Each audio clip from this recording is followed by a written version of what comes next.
नमस्कार दोस्तों, ज्ञान धारा में आपका हार्दिक स्वागत है। आज फिर हाजिर हूँ मैं एक नई मोटिवेशनल पोएम के साथ और ये बार कविता हिंदी में है। जी हाँ, स्पेशल रिक्वेस्ट पे। ये कविता सुनने के बाद आपके अंदर एक नई उल्लास भर जाएगी और कुछ हद तक नज़रिया भी बदलेगा। तो चलिए सुनते हैं। सीने में लहू बहता है तो कुछ करो, सिर्फ आराम तो मुर्दा भी करता है। हाथ पैर है तो कुछ करो, सिर्फ पेट भरना तो जानवर को भी आता है। दिमाग है तो कुछ रचनात्मक सोचो, अपने समुदाय के लिए पर्यावरण और खुद में बदलाव तो चिंपैंजी भी कर लेते हैं। खुद को करना है अमर तो कुछ करो, तलवार न थी हाथ में, सिर्फ कलम की ताकत से टैगोर जी ने पूरे देश को एक कर दिया। आज भी सुनोगे तो खुद को ना रोक पाओगे, नेत्रहीन के कदम भी थम जाते हैं जब गूंजे जनगण मन कानों में। क्या भारत माता अब वंचित है वीर जवानों से? जिस माता की आज़ादी के लिए भरत सिंह जैसे नौजवान न्यौछावर हुए, उस माँ के बच्चे आज ओटीटी प्लेटफॉर्म्स में क्यों कहीं लुप्त हुए हैं? यहाँ पे तात्पर्य वो है कि भरत सिंह जो 22 एक यंग एज में उन्होंने सोचा नहीं एक भी बार पार्लियामेंट पे हमला करने से पहले भारत माँ की आज़ादी के लिए, आज उसी देश के जो नौजवान हैं वो ओटीटी प्लेटफॉर्म्स जैसे कि नेटफ्लिक्स और अमेज़ॉन प्राइम इन सब को ही देखने में काफ़ी व्यस्त रहते हैं लॉकडाउन के समय, जबकि इन सब का रचनात्मक उपयोग करना चाहिए। आइए आगे बढ़ते हैं। माँ के दूध को लज्जाते हैं वे कोरोना के कालाबाजारी करने में। माँ के दूध को लज्जाते हैं कोरोना में कालाबाजारी करने वाले। यही काम अगर जनहित में करते तो असंख्य दुआ कमा लेते। यहाँ पे बात हो रही है उन लोगों की जिन लोगों ने ऑक्सीजन या रेमडेसिविर इन दवाइयों की कालाबाजारी करी है। यही काम अगर वो जनहित में करते कि इसकी रीच जैसे कि रूरल एरियाज़ तक पहुँचाते जहाँ पे नहीं है, शहरों से लेके अगर रूरल एरियाज़ तक पहुँचाई जाती तो उन्हें न जाने कितनी दुआएं मिलती। लेकिन इसकी जगह उन्होंने कुछ और ही करना पसंद करा। आगे बढ़ते हैं। सीखने की कोई उम्र नहीं, यह जहन में उतार ले घर बैठने वाले। सीखने की कोई उम्र नहीं, यह जहन में उतार ले घर बैठने वाले। 65 की उम्र में अगर 1009 बार रिजेक्ट होने के बाद कोलोनर सैंडर्स एक बार और कोशिश न करते तो आज दुनिया केएफसी न देख पाते। जी हाँ, कोलोनर सैंडर्स इन्होंने जीवन में कई रिजेक्शंस देखे और कई बार फेलियर देखे। हर बार बिजनेस बदलते गए, नाकामयाब हासिल होती रही। किंतु 65 साल की उम्र जब इंसान रिटायरमेंट का सोचता है तब इन्होंने सोचा कि इनकी जो चिकन बनाने की रेसिपी है उसे वो दुनिया तक पहुंचाएंगे। जी हाँ, 1009 रेस्टोरेंट्स जब इनको रिजेक्ट कर चुके थे, इन्होंने एक और रेस्टोरेंट में ट्राई किया क्योंकि उन्हें यकीन था कि ये रेसिपी सुपर हिट होने वाली है। तो जब 10वें रेस्टोरेंट ने उनकी रेसिपी अपना ली, आगे जाके ऑफिशियल फेस जो इसकी ब्रांड है केएफसी, उसमें जिन इंसान की फ़ोटो लगती है वो इन्हीं की है। आगे बढ़ते हैं। तो इसी तरह से सीखने की कोई उम्र नहीं होती है। अगर वो 65 की उम्र में भी कुछ नया सीखने का और उसको ऊंचाइयों तक पहुंचाने का जज्बा रख सकते हैं तो आज की युवा पीढ़ी के पास तो कितनी सारी अपॉर्चुनिटीज़ है। वे लोग देश के लिए कितना कुछ कर सकते हैं। बदलाव का ही ज़माना चल रहा है जहां आपको पता है कि आजकल स्कूल कॉलेजेस भी ऑनलाइन हो चुके हैं। इसी तरह से कितनी सारी चीज़ें ऑनलाइन का रूप लेके किस तरह से बढ़ सकती है, कितने बिजनेसेस ग्रो कर सकते हैं, इसका अंदाज़ लगाएं तो बहुत सारी अपॉर्चुनिटीज़ निकल के आएगी। बस ज़रूरत है उस हौसले की कि आप कुछ नया चालू तो करिए। अगर आप कपड़े का धंधा करते हैं और घर बैठे बैठे नहीं होता है और कपड़ा ये कोरोना काल में नहीं चलता है तो दूसरी चीज़ें जो आईटी की मदद से जो बूम कर सकती है, आप उसमें अपनी प्रतिभा निखारने का सोच सकते हैं। आगे बढ़ते हैं। डॉक्टर से भागने वाले कौन सी लीला को मानते हैं? डॉक्टर से भागने वाले न जाने कौन सी लीला को मानते हैं। यदि लीला से ही मूर्छित पड़े लक्ष्मण जी जीवित हो जाते तो संजीवनी बूटी का पहाड़ हनुमान जी न लाते। यहाँ अगर राम भगवान अपना एक हाथ लगाते ही लक्ष्मण जी को क्या जीवित नहीं कर सकते थे जब वे मूर्छित हुए? बिल्कुल कर सकते थे। लेकिन अगर वे ऐसा करते तो आज के ज़माने में तांत्रिक लोग आपको यही चीज़ बताते हैं कि कुछ तकलीफ़ हो तो आप हमारे पास आइए, हम वे लीला करके आपको तुरंत सही कर देंगे। लेकिन भगवान ने ऐसा नहीं किया। संजीवनी बूटी लेने हनुमान जी को इसीलिए भेजा क्योंकि आज कहीं भी आपके पास तकलीफ़ हो तो आप भी सही समय पे डॉक्टर के पास जाएं, एम्बुलेंस का यूज़ करें और उसका सही इलाज करें। मन घड़त या किसी की बातों में आके बहके नहीं। आगे बढ़े। आईटी का ज़माना है, इंडिया को सुपर पावर बनाना है। आईटी का ज़माना है, इंडिया को सुपर पावर बनाना है, तो क्यों आज भी घर घर में एंड्रॉयड या आईओएस का राज है? हमने कभी कोशिश ही नहीं करी मेक इन इंडिया में कि हम खुद के एंड्रॉयड या आईओएस जैसे प्लेटफॉर्म बनाएं। हम अभी भी वही यूज़ कर रहे हैं। सती की प्रथा तोड़ी गई क्योंकि आवश्यक थी। सती की प्रथा तोड़ी गई क्योंकि आवश्यक थी। उसी प्रकार टूटे वो प्रथा जो अंग्रेज चला गए हमें वैचारिक रूप से मनपुंसक बना गए। अब यहाँ किसकी बात हो रही है आगे की लाइन में समझते हैं। रामायण और महाभारत के केस लॉस पढ़ाते हैं पश्चिमी विश्वविद्यालय। रामायण और महाभारत के केस लॉस पढ़ाते हैं पश्चिमी विश्वविद्यालय। हमें कटोरा थमाकर आपस में अन्न बन भीख में डाल गए। यहाँ बात हो रही है रामायण और महाभारत। इनसे सीखने को बहुत कुछ है। जिन ग्रंथों को अंग्रेज़ ब्रिटिशर साइड में रखवा के चले गए उसे वो खुद अपनी यूनिवर्सिटीज़ में केस लॉ के रूप में पढ़ रहे हैं।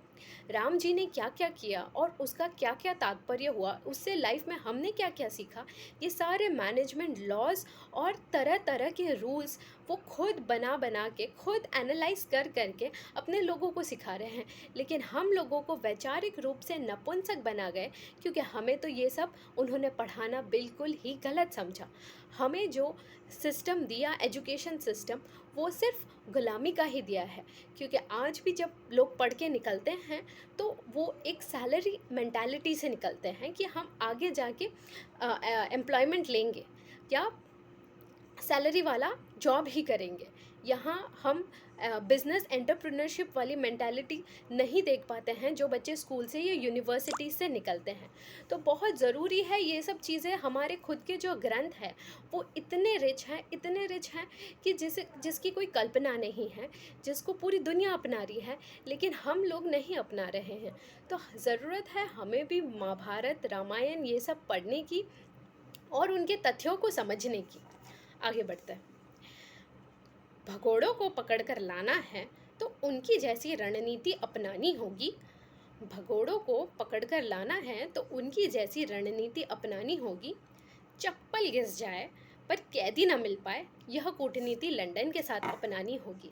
जी हाँ, लंदन अलाउ करता है यहाँ के सारे फ्रॉडस्टर्स को वहाँ आके 2 मिलियन पाउंड्स का अगर कोई इन्वेस्टमेंट वे कर देते हैं किसी भी तरह का किसी भी प्रकार से अगर उनकी कंट्री में, तो वो उन लोगों को शरणागति देता है। और फिर जब हम उनसे प्रत्यार्पण मांगते हैं उन फ्रॉडस्टर्स का, तब वे 3 लेवल्स के कोर्ट लगा देते हैं। एक कोर्ट में अगर पास हुए तो दूसरे कोर्ट में अगर पास हुए तो ह्यूमन राइट्स की एक और काउंसिल।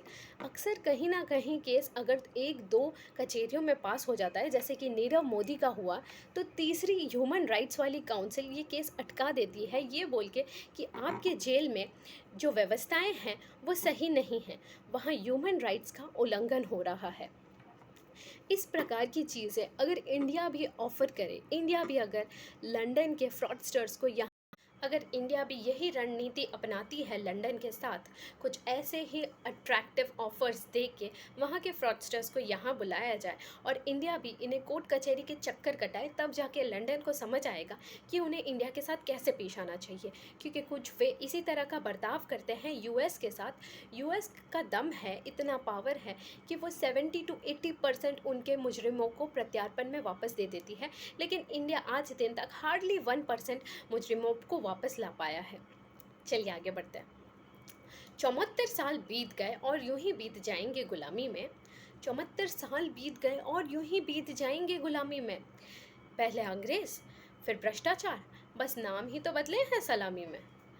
कोरोना मरीज बेड तो खरीद सकते हैं, लेकिन मनोबल कहाँ से खरीदेंगे। कोरोना मरीज बेड तो खरीद सकते हैं, लेकिन मनोबल नहीं। धन्य है वे डॉक्टर्स जो शारीरिक रोग के साथ साथ मानसिक तनाव का भी इलाज कर रहे हैं। ऐसी ऊर्जा कहाँ से खरीदे, कोई जानता नहीं। जी हाँ, कोरोना के कारण आजकल आइसोलेशन वार्ड्स में जो मरीज़ एक तनाव महसूस करता है, क्योंकि वो अपनों से दूर होता है और पूरी तरह से तन्हा तन्हा से रहते हैं। कई सारे इमोशन, स्ट्रेस, एंजाइटी उनके अंदर भरा जाते हैं। इसीलिए डॉक्टर्स आजकल उनके साथ कैरम भी खेल रहे हैं, उनका मन हल्का कर रहे हैं, उनके साथ घुल मिल रहे हैं, फैमिली की बॉन्डिंग बना रहे हैं। तो डॉक्टर्स जान बचाने का काम तो कर ही रहे हैं, साथ में इस प्रकार का मनोबल भी बढ़ा रहे हैं, जो बहुत बहुत ही अच्छी बात है। बचपन में हुई देखभाल के सामने पूरा जीवन न्यौछावर कर दिया ऑक्सीजन देने में। बचपन के देखभाल के सामने पूरा जीवन न्यौछावर कर दिया ऑक्सीजन प्रदान करने में। क्या ऐसा व्यवहार की अपेक्षा रखना उचित नहीं माँ बाप के योगदान के सामने। यहाँ बात हो रही है पीपल के पेड़ की। जब पीपल का पेड़ पौधा छोटा होता है तब आप उसकी देखभाल करते हैं, तो जब वह बड़ा हो जाता है तब वो पूरी लाइफ आपको ऑक्सीजन ही देता रहता है। क्या इसी प्रकार जब आपके बचपन में माँ बाप आपकी देखभाल करते हैं, तो आपके यौवन आने पर आपका फ़र्ज़ नहीं बनता कि आप अपनी पूरी ज़िंदगी उन्हें डेडिकेट करें, उनका ध्यान रखें। क्योंकि जब आपको सबसे ज़्यादा ज़रूरत थी तब उन्होंने आपका ध्यान रखा। अब आपका कर्तव्य बनता है कि आप उनका ध्यान रखें, उनको कभी मुंह पे उल्टा जवाब ना दें, उनकी बातें माने। तो इससे ज़्यादा माँ बाप के लिए सबसे बड़ी दौलत दुनिया में और हो ही क्या सकती है। आगे बढ़ते हैं। फ्री का लाभ लेते वक्त सोचा नहीं कभी महंगा पड़ेगा। फ्री का लाभ लेते वक्त सोचा नहीं कभी महंगा पड़ेगा। अभी भी वक्त है वृक्षारोपण का, नहीं तो मानव ऐसे ही सड़ेगा। आज की करंट सिचुएशन में जहां आप देख रहे हैं ऑक्सीजन की इतनी किल्लत पड़ रही है, हर जगह ऑक्सीजन की काला बाजारी हो रही है। लोग ऑक्सीजन के कारण कई अस्पतालों में यूं ही मर रहे हैं कोरोना के कारण। तो ये ऑक्सीजन जब आप स्वस्थ थे तब आप फ्री में ले रहे थे, आपने कभी सोचा नहीं कि इसकी आपको कभी कीमत भी चुकानी पड़ेगी। अब जब वे लोग जो ऑक्सीजन ले लेके हॉस्पिटल से ठीक होकर आए हैं, वो समझ रहे होंगे इसकी अहमियत क्या है। तो अब हम सबको ये समझ जाना चाहिए बिना अपने पे बीतने से पहले कि वृक्षारोपण करना कितना ज़रूरी है। जिन पौधों को, जिन ट्रीज़ को आज हम जैसे पेपर बनाते हैं, टिश्यूज़ बनाते हैं, उसके लिए काटते रहते हैं। ज़्यादा से ज़्यादा आजकल जैसे टिश्यूज़, सॉफ्ट टिश्यूज़ की डिमांड बढ़ती है। तो पहले पेपर जो रिसाइकल्ड वुड से बनता था, आजकल वो एकदम फ्रेश ट्रीज से बनता है। क्योंकि जैसे आपको टिश्यू ज़्यादा सॉफ्ट की डिमांड आप करते हैं, तो उसके लिए ज़्यादा से ज़्यादा ट्रीज़ करते हैं, और अन्य बहुत सारी चीज़ों में पेड़ों का कटना तो जारी ही है। तो इस चीज़ों को जब आप समझेंगे तो आपको ज़रूरत है सस्टेनेबल बैलेंस बनाने के लिए वृक्षारोपण करने की। ये जब हम करेंगे तभी हमारा भी सर्वाइवल पॉसिबल है। आगे बढ़ते हैं। ग्रंथ पढ़ना, वृक्षारोपण आदि पाठ्यक्रम का अभिन्न अंग बने। ग्रंथ पढ़ना आदि वृक्षारोपण आदि पाठ्यक्रम का अभिन्न अंग बने। लुटोरे के स्थान रिक्त करके इतिहास रचिताओं के रंग भरे।